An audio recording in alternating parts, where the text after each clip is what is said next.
pode ficar aqui. A Regi chamou as filhas aqui, né? A Júlia, que nome lindo o seu, viu, Júlia?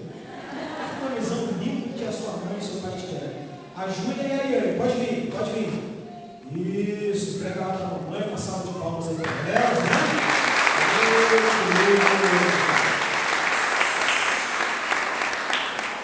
E a Elisandra chamou a mãe também.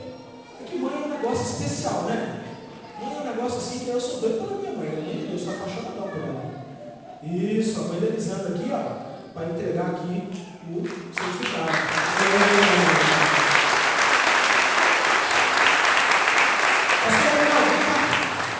A gente vai encerrar, né? Eu queria que o pastor orasse aqui por esses navios aqui que vão começar a remar aí, né?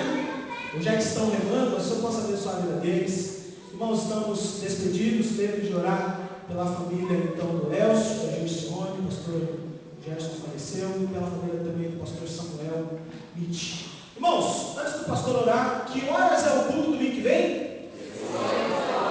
Glória a Deus. A gente está querendo preparar um chocolate aí no final do culto, vai ser bem legal. O pastor ora para a gente agora.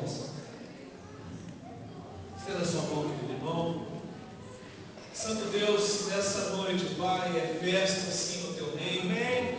Porque a tua palavra está sendo completada aqui em nossos corações. Obrigado. Obrigado por essas pessoas, Senhor, que dizem, testificam, Senhor, que só tu és a esperança, o libertador dessa tão grande tempestade que é esse